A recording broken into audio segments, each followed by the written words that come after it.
dia, boa tarde, boa noite, meus irmãos. Aqui é Alisson Tonassi, voltando para a gente falar sobre a classificação da escala espírita. Estamos agora falando sobre os espíritos de segunda ordem, que são os bons espíritos. Vamos lá. Caracteres gerais: predomínio do espírito sobre a matéria, desejo do bem. Suas qualidades e seu poder de fazer o bem estão na razão do grau que atingiram. Uns possuem a ciência, outros a sabedoria e a bondade. Os mais adiantados juntam ao seu saber as qualidades morais. Não estando ainda completamente desmaterializados, conservam, mais ou menos, segundo sua ordem, os traços da existência corpórea, seja na linguagem, seja nos hábitos, nos quais se encontram até mesmo algumas de suas manias. Se não fosse assim, seriam espíritos perfeitos. Aqui é importante também falarmos, uma coisa é um espírito fora do arquétipo, outra coisa é o espírito se travestindo de um arquétipo, tá? Mais à frente a gente vai falar. Compreendem Deus e o infinito e gozam já da felicidade dos bons. Sentem-se felizes quando fazem o bem e quando impedem o mal. O amor que os une é para eles uma fonte inefável de felicidade, não alterada pela inveja nem pelos remorsos, ou por qualquer das paixões negativas que atormentam os espíritos imperfeitos, mas terão ainda de passar por provas, né? Aqui que ele fala prova, terão que ainda passar por reencarnações e vivências, até atingirem a perfeição absoluta. Como o espírito, suscitam bons pensamentos, desviam os homens do caminho do mal, protegem durante a vida aqueles que se tornam dignos e neutralizam a influência dos espíritos imperfeitos sobre os que não se comprazem nelas. Quando encarnados, são bons e benevolentes para com seus semelhantes. Não se deixam levar pelo orgulho, nem pelo egoísmo, nem pela ambição. Não provam ódio, nem rancor, nem inveja ou ciúme. Fazem o bem pelo bem. A esta ordem pertencem os espíritos designados nas crenças vulgares pelos nomes de bons gênios, gênios protetores, espíritos do bem. Nos tempos de superstição e de ignorância, foram considerados divindades benfazejas.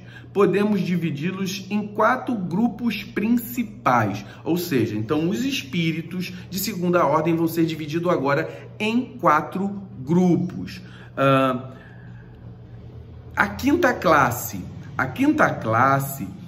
são os espíritos benévolos. Sua qualidade dominante é a bondade. Gostam de prestar serviços aos homens e de os proteger, mas o seu saber é limitado. Seu progresso realizou-se mais no sentido moral do que intelectual. É mais ou menos o arquétipo do preto velho. Mas aqui estamos falando de arquétipo e não de espírito. Aqui estamos falando de espírito e não de arquétipo. Quarta classe, espíritos sábios. O que especialmente os distingue é a amplitude de conhecimentos. Preocupam-se menos com as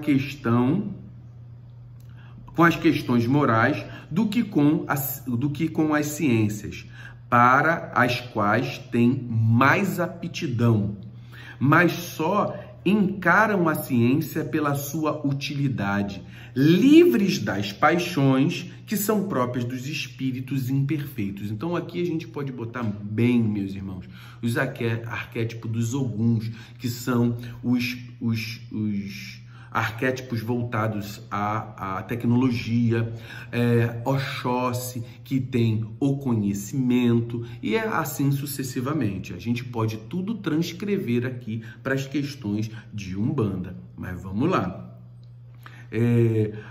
Agora é a terceira classe.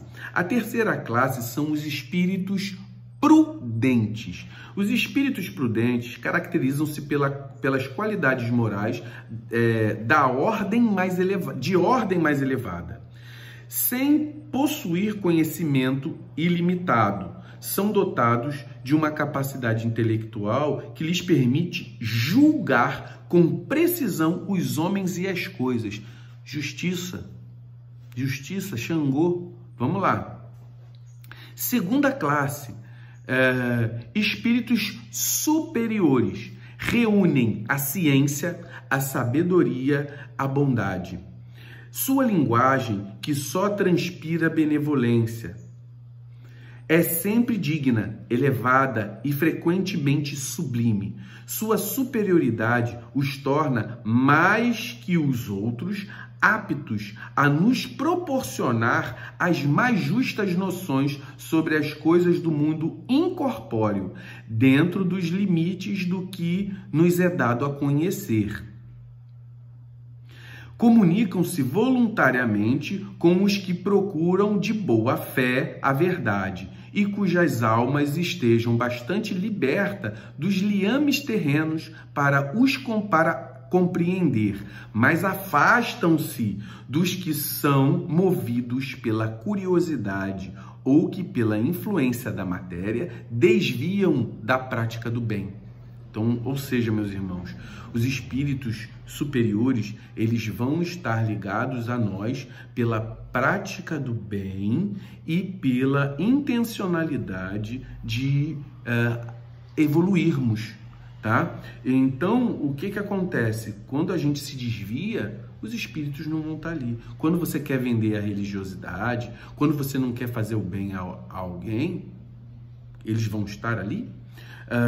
Quando, por exceção, se encarnam a Terra, ou seja, por exceção vão encarnar a Terra, é para cumprir uma missão de progresso e então nos oferecem um tipo de perfeição a que a humanidade pode aspirar nesse mundo. Ou seja, são espíritos iluminados, são espíritos que são reconhecidamente iluminados por nós. São espíritos que passam por aqui e deixam seu rastro do bem. Então, vamos terminar os espíritos de segunda ordem agora, para a gente poder falar dos espíritos de primeira ordem, que também vai ser uma coisa bem... Não, vamos continuar de primeira ordem. Os de primeira ordem é uma classe única, só tem eles. O de primeira ordem percorreram todos os graus da escala. Então, quer dizer, para chegar na primeira ordem, ele já teve que passar pela 10ª. Percorreram todos os graus da escala e se despojaram de todas as impurezas da matéria, havendo atingido a soma de perfeição de que é suscetível a criatura. Não tem mais provas ou expiações a sofrer, não estando mais sujeitos à reencarnação em corpos perecíveis. Vivem a vida eterna que desfrutam no seio de Deus. Gozam de uma felicidade inalterável, porque não estão sujeitos nem às necessidades, nem às vicissitudes da matéria. Mas essa felicidade não é a de uma ociosidade monótona, vivida em contemplação perpétua. São os mensageiros e ministros de Deus, cujas ordens executam para a manutenção da harmonia do universo. Dirigem a todos os espíritos que lhes são os inferiores. Ajudam-nos a se aperfeiçoarem e determinam as suas missões. Assistir os homens nas suas angústias, incitá-los ao bem ou à expiação das suas faltas, que os distanciam da felicidade suprema, é para eles uma ocupação agradável. são às vezes dignados pelos nomes de anjos, arcanjos, serafins e orixás. Os homens podem comunicar-se com eles, mas bem presunçoso seria o que pretendesse tê-los constantemente às suas ordens. É muito importante, meus irmãos, a gente distinguir esse tipo de classificação. Por quê? Porque os espíritos puros, os nossos orixás de segunda ordem, eles não estão ao bel prazer da nossa atividade. Muitas vezes, os umbandistas julgam que a espiritualidade está assim, ó, vou chamar meu guia. Pô, você é bem firmado, pega seu guia e chama ele. Meus irmãos, não é bem assim. A espiritualidade trabalha e trabalha muito, e não trabalha só com você, não. Ele trabalha em prol da humanidade, da sua evolução, na nossa evolução, da evolução deles e da evolução do planeta, meus irmãos. Então, fiquemos com axé e termina assim a escala espírita. Axé, meus irmãos.